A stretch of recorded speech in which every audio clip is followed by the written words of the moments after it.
రాధాకృష్ణ ఇది రెండవ భాగం.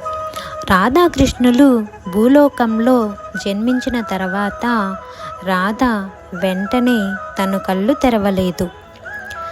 వృషభానులు గారు మరియు కీర్తిదేవులు గారు చాలా ప్రయత్నాలు చేస్తారు. కాకపోతే రాధాదేవి కృష్ణుడికి ఒక మాట ఇస్తుంది.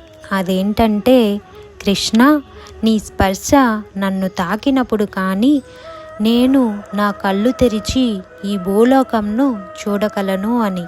అందువల్ల రాధ కళ్ళు తెరవలేదు. ఎప్పుడైతే కృష్ణ తన స్పర్శతో రాధను తాకారో అప్పుడు రాధ కళ్ళు తెరుస్తుంది. ఈ మాట ద్వారా ఆమె ప్రేమలో ఉన్న పవిత్రతను, విశుద్ధతను తెలియజేస్తుంది. ఇప్పుడు అందరూ అనండి, రాధా కృష్ణ. Thank you. తర్వాత భాగం రేపు చెప్తాను.